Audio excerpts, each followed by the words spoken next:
made themselves a part of Spanish football history.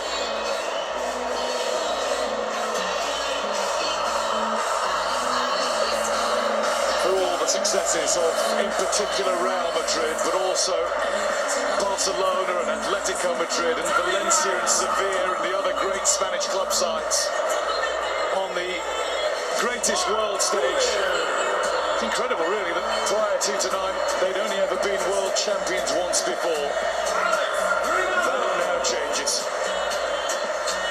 And it changes with a youngish team that has plenty more to offer. Marc Pubil of Atletico Madrid, only 23, only capped 3 times. Alex Grimaldo is 30. Might not have too much more of the road to travel, but he'll be around for a while yet. Eric Garcia, likewise, at only 23. The future is certainly bright. And the tradition and the methods will continue, Alan. Luis de la Fuente will still be in charge of the national team. The same coaches will be in charge of the youth setup. They will play the same way from 10 years old to 36. And so they should, because Beauty has beaten the beast today. And they deserved it. They've been the best team. They didn't panic. We had that draw in the first game against Cape Verde. But nothing changed. They believe in what they do, and so they should, because they've had success and it works. And they are brilliant at what they do, and they ain't going away in a hurry. Dani Olmo followed by Crystal Palace's Yeremy Pino, who got on as a substitute a couple of times in the tournament, but didn't play any part in the game this evening. And then Pedro Porro, well, he's just signed a new long-term deal with Spurs, and when you look at the recruitment Spurs have made for the coming season, he clearly wants to be a part of that, and he's been superb for Spain at this World Cup. Well, they all have. We keep on saying one goal. One goal.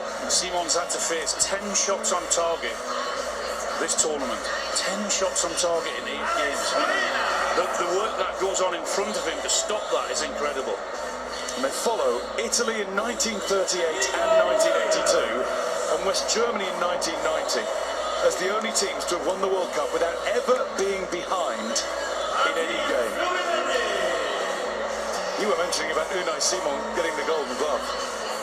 Well, the stats don't lie, but then he's not had an awful lot to do. Said 10 shots on target, but I think that is how brilliant they are as a team, how they work as a team. We've all praised their passing and how they keep the ball and make it very difficult for the opposition. But when they haven't got the ball as well, they're so impressive. They work hard, get the numbers right in and behind the ball, and those spaces that teams want to play in, they don't allow you. We've already seen Gavi. There's 19-year-old Lamine Yamal, followed onto the podium by Pedri at 23. And then this young man. I was absolutely delighted to see him get the Young Player Award. For once, the centre-backs win out. Just looks so cool on the ball, so good on the ball. Under any stress at any time, being magnificent. Marc Cucurella, who is Mr. Consistent for clubs and country. That's a particularly special word from Gianni Infantino. And a great job from the President of the USA. And King Felipe VI has a hug for Marc Cucurella. Currently the tallest reigning monarch, did you know? At 6'5.5". Who gave you that information? Wikipedia. Actually, a sporting pedigree of his own. He was in Spain's Olympic sailing team at the 1992 Games. Finished 6th, though. He didn't get a gold medal. Luis de la Fuente, the engineer of all of it. From the youth teams that he took to European and world glory, to the senior team that is now European and world champions.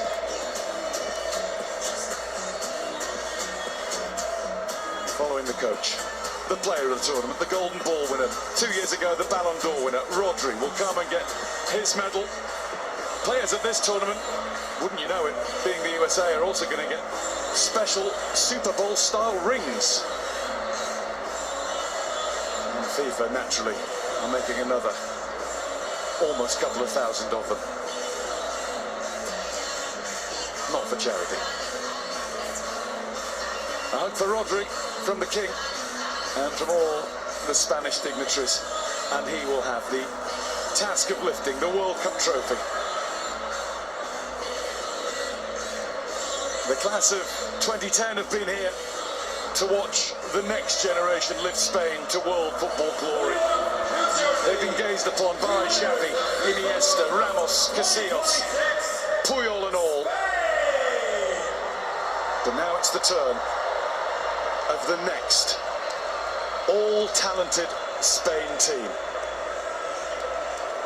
Rodri must feel like the king of the world right now. And the president's not going to leave the scene lightly. A little like Chelsea in the Club World Cup final last year. He's going to stay on the end. And Gianni's never far away. And now it is the moment that the whole of Spain is watching. Spain in 2026 are, for the second time in their history, champions of the world.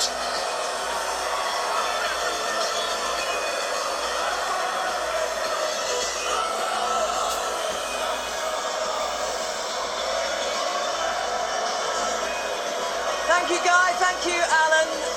Incredible scenes. Never get boring, do they, these scenes, Wayne?